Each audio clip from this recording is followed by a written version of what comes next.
Salam, mən Doktor Sahil. Bu prezentasiyada hiss dəstəsinin sol ayalcığının blokadasının fonunda miokard infarktı diaqnostikasının incəliklərini nəzərdən keçirəcəyik. Bu təqdimat irəlilənmiş EKG diaqnostikasına aiddir və buna görə də keçiricilik pozulmalarının nəzəri aspektlərini müzakirə etməyəcəyik. Əsas praktik məqamlara diqqət edəcəyik. Nəzərə alın ki, lütfən qısa olsun deyə burada mətndə də hiss dəstəsinin sol ayaqcığının blokadası termininin yerinə İngilis dilində qarşılığı olan LBB, Left Bundle Branch Block terminindən istifadə edəcəyik.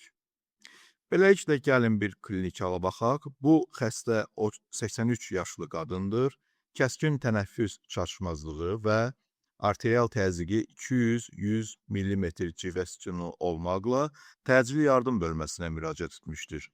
Və bu EKG şəkli EKG Akademiyası WhatsApp qrupuna təqdim olunmuşdu. Ona görə də mən müzakirələrə diqqət edib, bu barədə video prezentasiya yaratmaq qərarına gəldim. Beləliklə, LBB miokard infarktının elektrokardioqrafik diaqnostikasını ən çox çətinləşdirən vəziyyətlərdən biridir.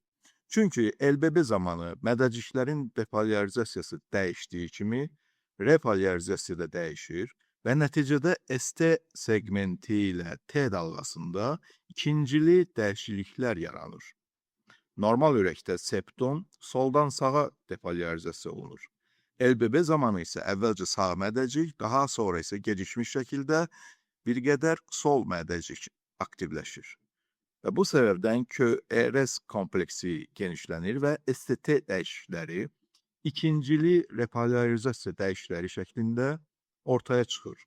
Ümumi elektrik vektorlarının cəmi yekunda sağ aparmalarda dərin və geniş S dişi, sol aparmalarda isə bəzən kərtik də olmaqla hündür və geniş mono R dişi ilə nəticələnir. Əvvəldən infarkt olmayıbsa, hiss dəstəsinin sol ayaqcığının septal şaxəsi də blok olduğundan sol yan aparmalarda o normalda gördüyümüz qeyd edilən kiçicik Q dişi daha qeyd edilmir. Amma ən mühüm problem ondan ibarətdir ki, LBB özü həm ST elevasiyası, həm də ST depressiyası yarada bilir. Yəni, normal LBB zamanı bəzi aparmalarda ST elevasiyası görünə bilir. Bu isə klassik STEMI kriteriyalarını etibarsızlaşdırır və həqiqi işemik dəyişiklikləri maskalaya bilir. Və təcrübəsiz tibb işçiləri bəzi hallarda bu halı STEMI kimi qəbul edərək səhvədə yol verə bilər. Normal LBB-də adətən diskordantlı gözlənilir. Yəni, QRS kompleksi ümumi olaraq voltaj pozitivdirsə, ST segmenti bir qədər aşağı olur. Əgər QRS kompleksi negativdirsə, ST segmenti bir qədər yüksələ bilir. Və məhz buna görə LBB fonunda hansı ST dəyişikliklərinin bu normal və hansının isə işemik olduğunu ayırt etmək çətindir. Uzun illər ərzində təlimatlarda da, klinik təlimatlarda da yeni yaranmış LBB STEMI ekvivalenti prinsipi kimi istifadə olunurdu. Yəni, yeni yaranmış LBB STEMI hesab edilirdi. Hətta bəzi rus dilli EKG forumlarında da son illərdə rus həkimlərinin hələ də bu cür yanaşdığını mən şahidi olmuşam. Lakin sonradan məlum oldu ki, yeni LBB olduqca nadirdir və hər yeni LBB infarkt demək deyil. Bu yanaşma bir çox xəstədə lazımsız təcili kateterizasiyaya, angiografiyaya səbəb olurdu. Müasir yanaşmalarda isə təkcə LBB diaqnoz üçün kifayət hesab edilmir. Klinik mənzərə, EKG dəyişiklikləri və biomarkerlər birlikdə qiymətləndirilir. Bu sahədə ən mühüm dönüş nöqtələrindən biri 1996-cı ildə Yelena Skarbossa tərəfindən kriteriyaların təqdim edilməsi oldu.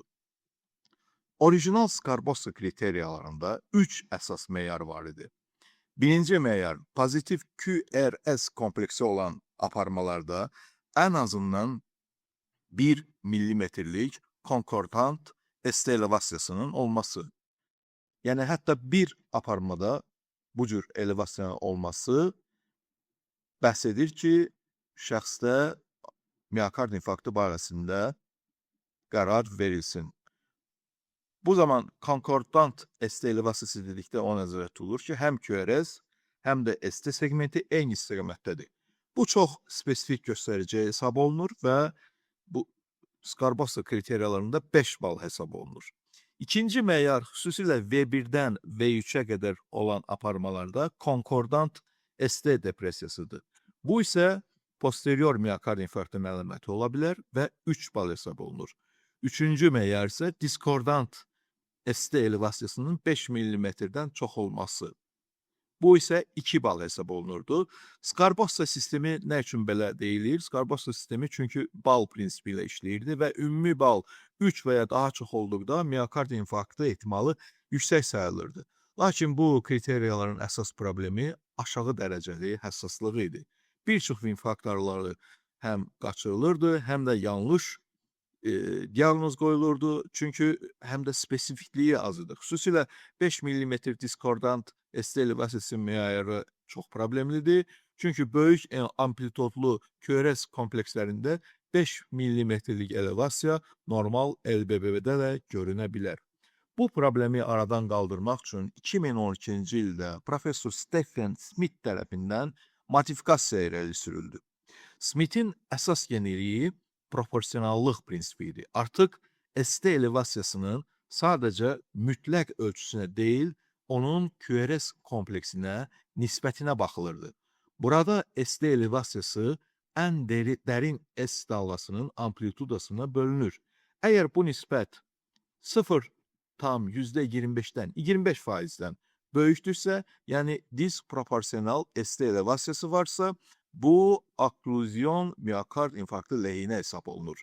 Smith öz tədqiqat məqaləsində qeyd edir ki, artıq bu nisbət ST elevasiyasına bağlı 20%-dən, yəni 0,2-dən böyük olduqda şübhələnmək lazımdır. Həmçinin Smith modifikasiyası artıq bal prinsipini ləğv etdi. Yəni hər 3 meyar eyni güclü olub, okluzyon miokard infarktını yüksək spesifikliklə irəli sürür. Bu yanaşmanın məntiqi çox vacibdir. Çünki qeyd etdiyimiz kimi normal LBB-də ST dəyişiklikləri QRS kompleksinin ölçüsü ilə proporsional olur. Miokard infarktı zamanı isə ST elevasiyası gözləniləndən artıq olur və Smith modifikasiyası məhz bu ifrat elevasiyanı aşkar etməyə çalışır və klassik Skarbasa kriteriyalarına nisbətən həssaslığı və spesifikliyi əhəmiyyətli dərəcədə artırır. Daha sonra isə 2020-ci ildə DiMarco və əməkdaşları tərəfindən Barcelona kriteriyaları təklif olundu.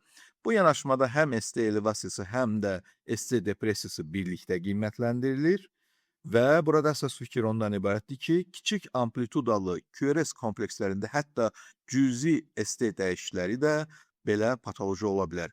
Əgər uyğun QRS kompleksinin amplitudası 6 mm-dən azdırsa və ST dəyişməsi 1 mm və ya daha çoxdursa, bu işemiya ehtimalını artırır. Barcelona kriteriyaları bəzi tədqiqatlarda daha yüksək həssaslıq göstərsə də, onların xarici validasiyası hələ klassik modifikasiya olunmuş Skarbasa qədər geniş deyil, amma 2024-cü ildə bəzi məqalələrdə hələ müqayisə olunaraq modifikasiya olunmuş Skarbasa kriteriyalarından daha üstün olduğu qeyd edilir. Amma hər halda debatlar bu barədə davam edir. Son illərdə Smith tərəfindən əlavə olaraq 4-cü qayda da vurğulanmışdır. Bu qayda ifrat ST depressiyası ilə bağlıdır. Hər hansı bir aparmada ST-nin R-ə olan nisbətinin 30%-dən, yəni 0,3-dən çox olması OMI üçün, okluzyon miokard infarktı üçün az sensitiv olsa da çox spesifik bir göstəricisidir. Bəs yaxşı, praktikada LBB fonunda miokard infarktına necə yanaşmaq lazımdır? Dr. Kay, Skarbos və digər əməkdaşların hələ 2013-cü ildə yazdığı icmal yanaşmada bu sualda aydın cavab verilir. İlk addım hər zaman klinik qiymətləndirmədir. Xəstədə tipik işemik döş ağrısı, vegetativ simptomlar, ağciyər ödemi, sinkop, Kardiogen şok və s. bunlar varsa, bunlar mütləq qiymətləndirilməlidir. Əgər xəstə hemodinamik olaraq qeyri-stabildirsə, yəni konkret olaraq arterial hipoteniya, refrakter işemik ağrı, təkrarlanan ventrikulyar taxiaritmiyalar və ya ağır ürək çatışmazlığı varsa, bu zaman tam EKG kriteriyalarının formalaşmasını gözləmək təhlükəli ola bilər. Belə xəstələrdə təcili reperfuziya strategiyası düşünülməlidir. Yəni, başqa sözlə angioqrafiyaya təcili olaraq göndərilməlidir. Növbəti mərhələdə isə, əgər klinik olaraq stabildirsə, hemodinamik olaraq, modifikasiya olmuş skarbozsa və indi müasir dövrü nəzərə aldıqda 2013-cü ildən artıq 2026-cı ilə keçmişik, necə deyirlər, Barselona kriteriyalarına əsasən, həmçinin ikisinə də əsasən EKG analiz edilməlidir. Xüsusilə konkordant dəyişikliklər və disproporsional ST elevasiyası yüksək risk göstəriciləri hesab edilməlidir. Əgər bu meyarlar negativdirsə, ekokardiografiya bundan sonra böyük rol oynayır. Yeni yaranmış regional divar hərəkət pozğunluğunun aşkarlanması diaqnostik dəyəri əhəmiyyətli dərəcədə artırır. Lakin əvvəlki infarktlar və ya kardiomiopatiya varsa, ekokardiografiya interpretasiyasını çətinləşdirə bilər. Həmçinin paralel olaraq troponin strategiyası da vacibdir. Burada əsas məqam tək nəticə deyil, dinamik dəyişikliklərdir. Əgər yüksəlmə və ya enmə trendi varsa, bu izlənməlidir. Çünki bir çox xəstədə troponin xronik olaraq da yüksək ola bilir. Əgər tipik klinik mənzərə, pozitiv EKG meyarları və troponin dinamikası birlikdə mövcuddursa, o zaman bu yüksək dərəcədə oklüzyon miokard infarktı ehtimalını irəli sürür. Müasir kardiologiyada bildiyimiz kimi artıq sadəcə STEMI anlayışından getdikcə uzaqlaşılır və oklüzyon miokard infarktı, yəni koronar arteriyanın kəskin okluziyası konsepsiyasına keçid baş verir. Lakin bəzi xəstələrdə tam koronar oklüziya olsa belə klassik STEMI kriteriyaları olmaya bilir və LBB də bunun ən klassik nümunələrindən biridir. LBB fonunda xüsusilə təhlükəli EKG nümunələrindən biri də AVR aparmasında ifrat ST elevasiyası ilə birgə çox saylı aparmalarda geniş yayılmış ST depressiyasının olmasıdır. Əgər LBB olan xəstədə AVR-də nəzərə çarpan ST elevasiyası görünürsə və eyni zamanda ən azından 6 aparmada diffuz ST depressiyası qeyd olunursa, bu vəziyyət artıq lokal oklüziyadan çox geniş yayılmış qlobal subendokardial işemiyanı düşündürür. Yəni, belə EKG nümunəsi sol əsas koronar arteriya stenozu və ya hətta oklüziyası, proksimal sol enəm ön arteriyanın oklüziyası, ağır üç damarlı koronar xəstəlik, diffuz kritik koronar hipoperfuziya ilə əlaqəli ola bilər. Burada vacib məqam ondan ibarətdir ki, LBB özü müəyyən qədər diskordant ST dəyişiklikləri yarada bilər, lakin diffuz, çoxsaylı və disproporsional ST depressiyası normal LBB üçün xarakterik deyil və xüsusilə AVR-də elevasiya ilə birlikdə olduqda bu artıq yüksək riskli işemik forma hesab edilir. Patofizioloji baxımdan bu vəziyyət transmural lokal infarktdan daha çox bütün subendokardial təbəqənin işemiyasını əks etdirir. Yəni, ürək əzələsinin geniş sahəsi hipoperfuziya vəziyyətinə düşür və elektrik vektoru nəticədə AVR istiqamətinə yönəlir. Buna görə də AVR-də ST elevasiyası yaranır. Praktik yanaşmada belə xəstə yüksək riskli N-STEMI, non-STEMI, qeyri-STEMI və ya oklüzyon miokard infarktı kimi qəbul edilir. Əgər klinik olaraq davam edən güclü sinə işemik ağrısı, arterial hipotoniya, ağciyər ödəmi, ritm pozğunluğu və ya troponin yüksəlməsi varsa, bu zaman xəstə çox yüksək risk kateqoriyasına keçir. Belə hallarda yanaşma sadəcə konservativ müşahidə deyil, erkən invaziv strategiya düşünülməlidir və xüsusilə hemodinamik qeyri-stabillik varsa, təxirə salınmaz koronar angioqrafiya və reperfuziya strategiyası prioritet olur. Mühüm nüans odur ki, bu patern dediyimiz kimi klassik STEMI kriteriyalarını ödəməyə bilir, yəni xəstədə tipik sistemiya elevasiyası görünməsə də faktiki olaraq həyata təhlükəli koronar xəstəlik mövcud ola bilər.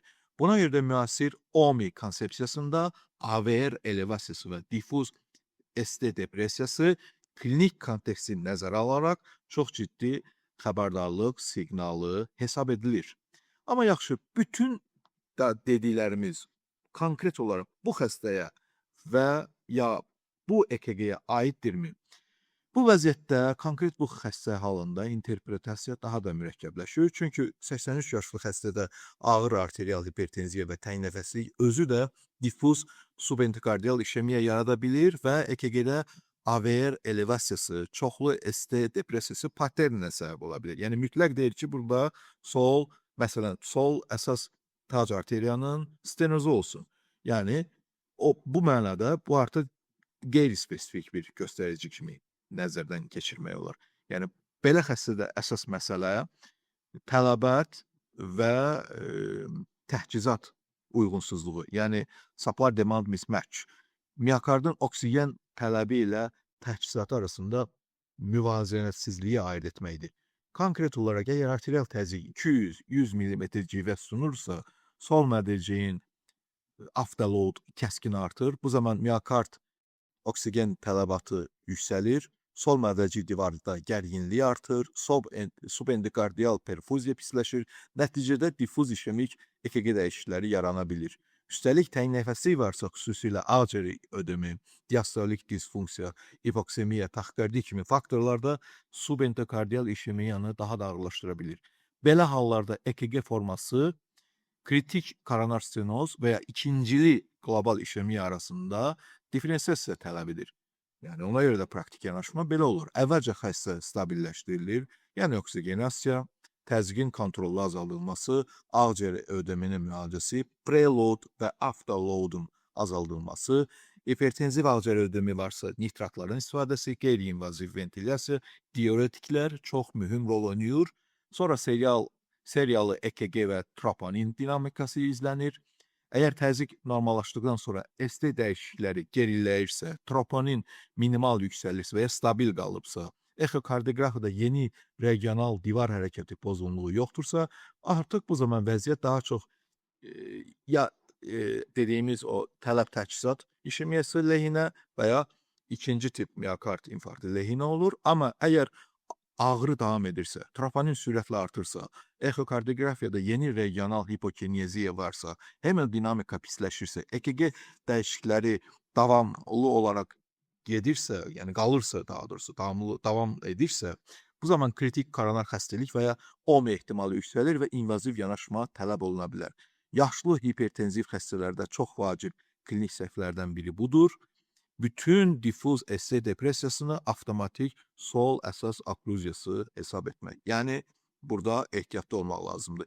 Digər təhlükəli səhvsə bütün bunların hamısını sadəcə hipertoniya kimi qiymətləndirib, əsl yüksək riskli kəskin koronar sindromu qaçılmaqdır. Bu səbəbdən belə xəstələrdə klinik dinamika, troponin trendinin təqibi, təkrar EKG-lər, exokardiografiya nəticələri birlikdə qərar vermək üçün əsasdır. Burada əsas iş təzyiqi və ürəyə düşən yükü azaltmaqdır. Venə daxili nitratlarla təzyiq düşdükdən sonra EKG-də ST dəyişiklikləri qalıcıdırsa və ya modifikasiya olmuş Smith meyarlarına uyğundursa, biz bunu kəskin koronar sindrom kimi müalicə etməliyik. Qısa belə demək mümkündür. Yekun olaraq demək olar ki, LBB miokard infarktının diaqnostikasını ciddi şəkildə çətinləşdirir. Bu xəstələrdə ən faydalı yanaşmalar modifikasiya olmuş Skarbosa kriteriyaları, Barselona kriteriyaları və xüsusilə klinik inteqrasiyadır. Diaqnoz heç zaman yalnız EKG-yə əsaslanmamalıdır. Klinik vəziyyət, hemodinamika, EKG dəyişiklikləri, troponin dinamikası və exokardiografiya birlikdə qiymətləndirilməlidir. Əsas məqsəd isə koronar okkluziyanı vaxtında aşkarlamaq və reperfuziya tələb edən xəstələri gecikdirmədən müəyyən etməkdir. Bunun üçün də konkret plan, konkret alqoritmlə yanaşılmalıdır. Bugünlük bu qədər. Özünüzə yaxşı baxın. Sağ olun.